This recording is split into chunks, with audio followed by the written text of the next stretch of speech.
We've been learning about one-point perspective, which is a drawing technique used by artists to create the illusion of depth on a flat surface.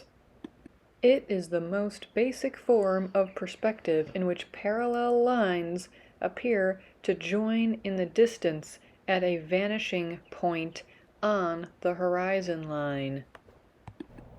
This technique is based on how the human eye perceives the world around us, meaning objects closer to the viewer appear larger, while distant objects appear to be getting smaller as they move away.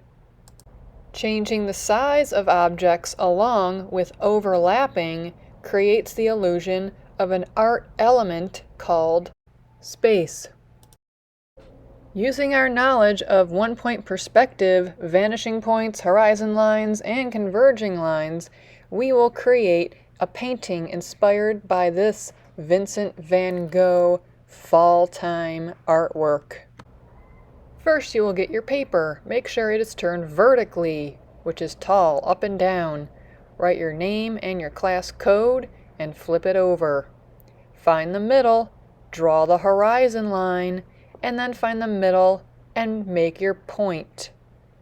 Then find the two bottom corners, draw a ghost drawing to make sure you know where you're going with your pencil, and draw your two converging lines.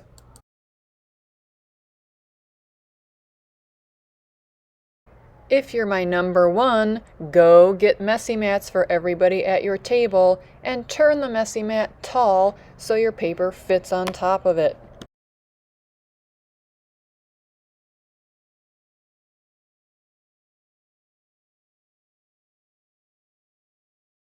Then my number ones, go to the paint supply area and grab a tray of painting tools.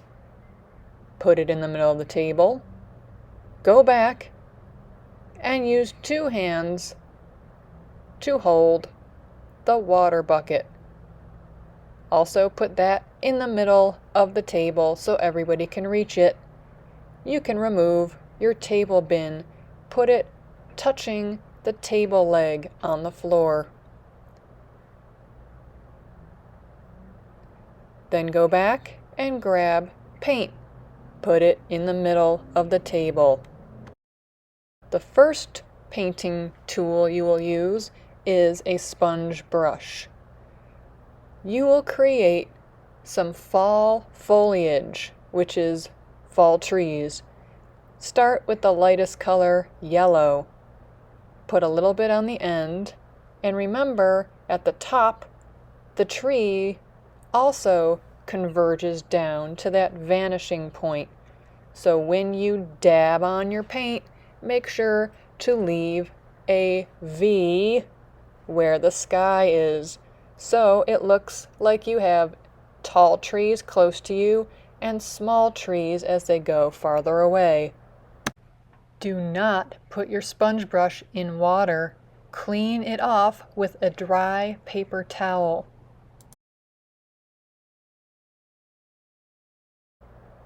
Dab it on both sides, and then when you want to do the next color, which is orange, you have to wipe off your sponge brush with a paper towel.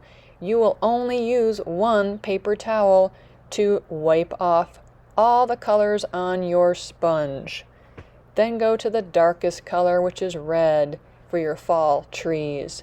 You are allowed to go a little bit below the horizon line. Wipe off that sponge brush.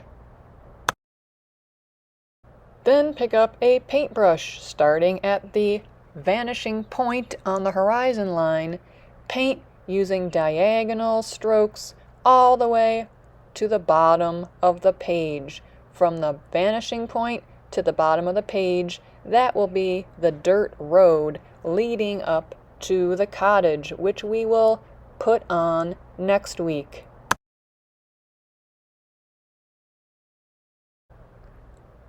On the ground, I am going to get out my sponge brush again and add some texture sponge on each side of the road. Kind of blend it with the foliage and the trees so it doesn't look like it's a separate painting.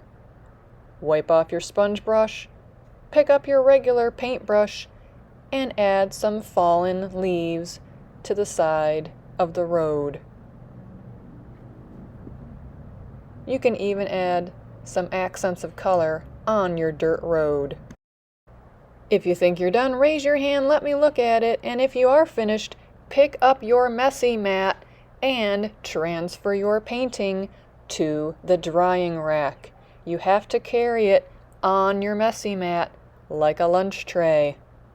Slide the painting off of the messy mat and return the messy mat back to the messy mat bin.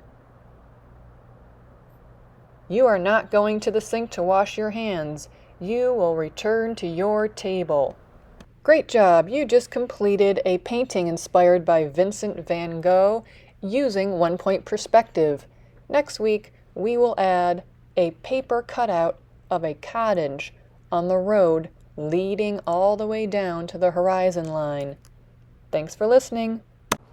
Now on to day 2. You are going to add a collaged paper cabin at the end of the road in the painting that you created last week.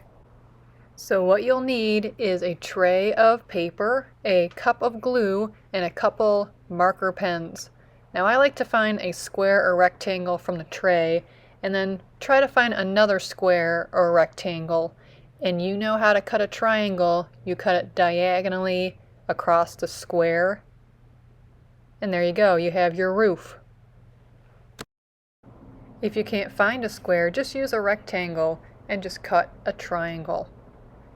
If the pieces are big enough, put them back in the tray for somebody else to use.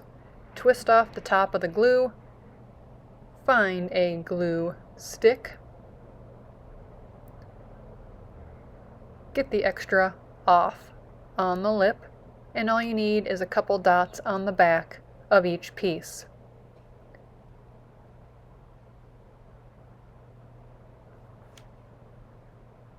Put the cap of the glue back on when everybody at your table is done. Now from this point, to do the small details, use a glue stick. I have some pattern papers in here you can use. I would recommend cutting out doors, windows, as many details as you can, because it's more interesting if they're cut than just drawn on. Try to make it interesting. You can add a second floor. You can add windows. Then draw on more details with your marker pen.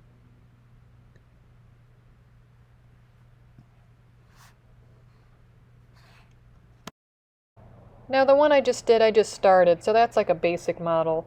But this next one, you can tell the artist spent a lot of time on. They were thoughtful. They added a lot of pieces of paper, and then they added just a couple pieces of drawing.